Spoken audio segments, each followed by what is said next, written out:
یہ 2018 کی ایک شام تھی۔ میرے موبائل کی بیل بجی، کال ریسیو کی۔ ایک صاحب نے سلام دعا کے بعد پوچھا، پروفیسر عبداللہ صاحب، کیا آپ رشتے کرواتے ہیں؟ میں نے کہا جی الحمدللہ۔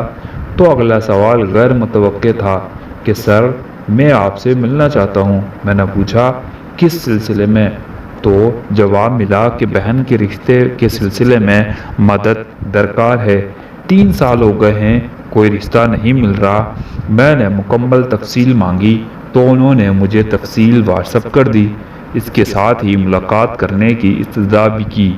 مزید معلومات لینے سے پتہ چلا بھائی کریانے کی دکان کرتے ہیں اور میرے علاقے کے علاوہ نزدیک ہی تھے، تو ملاقات کے لیے چلا گیا۔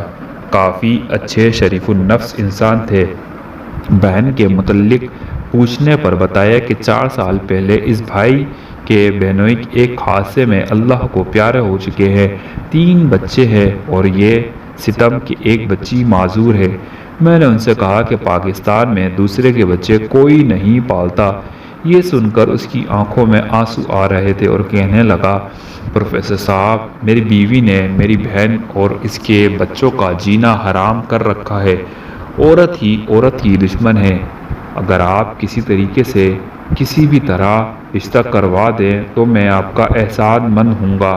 ہاتھ جوڑتے ہوئے وہ مجھ سے کہنے لگا، میں حالات کو مکمل سمجھ چکا تھا، لیکن مسئلہ بچوں کا تھا، پھر ایک معذور بچی کا ساتھ، بات کچھ سمجھ سے باہر تھی۔ خیر، کوشش اور تسلی دے کر واپس آیا۔ کافی سارے لوگوں سے بات کی، سب تیار، مگر بچوں کا سنتے ہی سب انکار کر جاتے تھے۔ تنگ آ کر پہلی بیوی کی موجودگی میں شادی کرنے والوں سے بات کی تو اندازہ ہوا ان کو صرف جسم کی ضرورت تھی اور بات یہاں بچوں کی تھی۔ جو بھی سنتا کہتا، بچے نہیں چاہیے بھائی، مجھے سنت پوری کرنی ہے، بچے نہیں پالنے۔ میں دوسرے کی اولاد کیوں پالوں؟ دوسرے کی اولاد کون پالتا ہے؟ 2 ماہ اسی طرح گزر گئے۔ میرا ایک دوست جو ہول سیل کا کاروبار کرتا تھا، کافی مالدار بھی تھا ماشاءاللہ۔ ایک دن اس کی دکان پر بیٹھے بیٹھے خیال آیا۔ میں نے کہا، رضوان بھائی، یار دوسری شادی کیوں نہیں کر لیتا؟ اس نے غور سے مجھے دیکھا، میری طرف جھانکنے لگا تو میں نے کہا، کیا ہوا؟ جواب ملا کہ عبداللہ بھائی، دیکھ رہا ہوں آپ نشہ تو نہیں کرنے لگ گئے، کیوں مجھے مروانا چاہتے ہو؟ میں نے کہا، رضوان یہ سنت ہے، آپ ماشاءاللہ سے اچھا کماتے ہیں، اللہ نے آپ کو بہت ساری نعمتوں سے نوازا ہے، آپ کو ضرور شادی کرنا چاہیے اور کسی کا سہارا بننا چاہیے۔ تو اس کے انکار سے بھی مایوسی ملی۔ خیر، چند دن بعد رضوان سے دوبارہ ملاقات ہوئی تو کافی مایوس لگ رہا تھا۔ میں نے پوچھا، کیا بات ہے؟ کوئی پریشانی دکھائی دے رہی ہے؟ کہنے لگا، دکان میں چوری ہو گئی ہے، حالات خراب ہو گئے، میری بیوی بھی جھگڑا کر کر میکے جا بیٹھی ہے اور مسلسل طلاق کا مطالبہ کر رہی ہے، اولاد نہیں تھی۔ میں نے افسوس کیا اور تسلی دینے کے ساتھ ہی کہہ دیا کہ رضوان، اسی لیے آپ سے کہا تھا کہ دوسری شادی کر لیں، آج دوسری بیوی ہوتی تو آپ کو پہلی بھی نہ چھوڑ کر جاتی۔ اگر نہیں یقین تو دوسری شادی کر کے یتیم بچوں کے سر پر ہاتھ رکھیں، دیکھیں اللہ کی قدرت، پہلی بیوی بھی واپس آئے گی اور خوشحالی بھی۔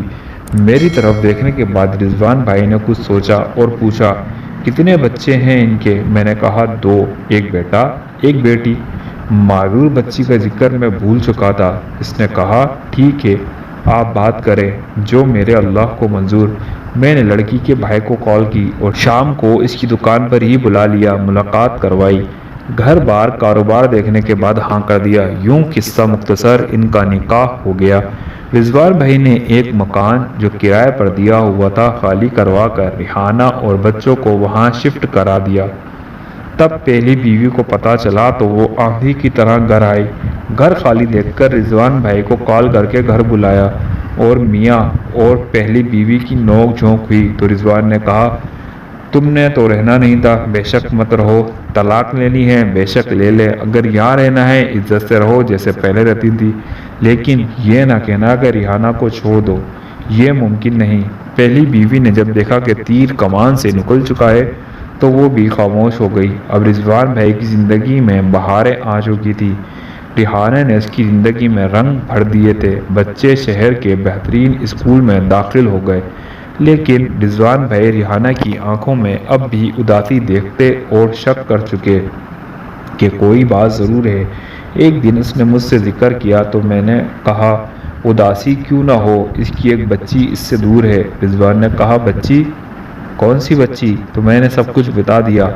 رضوان نے سب سن کر مجھے ایک نظر دیکھا تو میں نے سر جھکا لیا۔ اسی دن شام کو رضوان بھائی بیوی سے کہنے لگے تیار ہو جاؤ، بچوں کو بھی تیار کرو، آج ہم آپ کے بھائی کے ہاں جانا ہے، ضروری کام ہے۔ بیوی کا دل دھڑک اٹھا۔ پوچھا تو جواب ملا جتنا کہا ہے اتنا کرو۔ کچھ دیر کے بعد ہی وہ لوگ بھائی کے گھر تھے۔ وہاں رضوان نے ریحانہ کو کہا معذور بیٹی کہاں ہے؟ اتنا سننا تھا کہ اسے لگا شاید کچھ غلط ہونے جا رہا ہے۔ وہ دوسرے کمرے میں ہے۔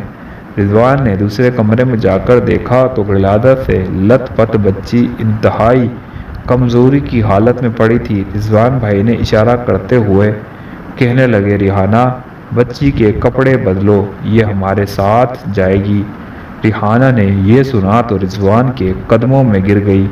بھائی نے رضوان کو گلے لگا لیا۔ یوں وہ بچی رضوان اپنے گھر لے آیا۔ اب وہ بچی اور دوسرے دونوں بچے رضوان، ریحانہ اور اس کی پہلی بیوی کی جان ہیں۔ رضوان دن دگنی رات چگنی ترقی کر رہا ہے۔ ایک دن رضوان اور اس کی بیگم نے میری دعوت کی تو ریحانہ بھابی نے ہاتھ جوڑ کر کہا سر عبداللہ صاحب کبھی زندگی میں رشتے کروانے والے کام مت چھوڑنا۔ میری رضوان سے شادی نہ ہوتی تو میں آج بچوں کو قتل کر کے خودکشی کر چکی ہوتی۔ لوگوں کو بتاؤ عبداللہ بھائی دوسری شادی وہ نعمت ہے جو شرطیہ خوشیاں دیتی ہے، خوشحالی لاتی ہے۔ میری جیسی لاکھوں ہیں جو دکھوں بھری زندگی گزار رہی ہیں، ان کو بھی خوشیاں دینی ہیں۔ کاش یہ نعمت معاشرے میں عام ہو جائے۔ یہ واقعہ فرضی نہیں ہے، حقیقی ہے۔ نام ضرور تبدیل کیے گئے ہیں، اس میں کوئی شک نہیں۔ دوسری شادی واقعی ایک نعمت ہے، اور ایسی عورت سے دوسری شادی جس کے بچے ہوں زندگی میں حقیقی خوشیاں بھر دیتی ہے۔ مگر کیا کیا جائے ایسے لوگوں کا جو دوسری شادی کرنا چاہتے ہیں مگر بچے نہیں پالنا چاہتے، جو دوسری شادی کے مزے تو لینا چاہتے ہیں مگر کسی کے سر دست شفقت نہیں رکھنا چاہتے۔ کہاں کیا یہ ہے سنت؟ کہاں لے کے جائے وہ عورت ان بچوں کو قتل کر دے یا کسی دریا میں پھینک دے؟ کیا کرے؟ زندگی موت کا کس کو علم؟ کب کس کو موت اپنے شکنجے میں لے لے؟ علم ہے نہیں۔ نہ تو تمہارے بعد تمہارے بچوں کے ساتھ ایسا ہو، پھر کیا کرو گے؟ دیر مت کرو، آگے بڑھو اس سے پہلے کہ بہت دیر ہو جائے۔ دوسری شادی کرنا چاہتے ہو تو بچوں والی سے کرو۔ پہلی بیوی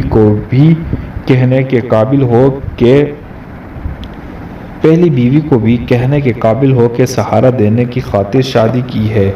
بے سہارا بچوں کا باپ کا سہارا دو۔ یہ مت کہو کہ کسی کے بچے نہیں پال سکتا۔ کہ تم پالتے ہو بچوں کو؟ ارے پالنے والی ذات تو اللہ کی ہے۔ اللہ سے ڈرو اس وقت سے جب اللہ تمہیں خود دکھائے گا کہ دیکھو کون پالتا ہے، تم یا میں۔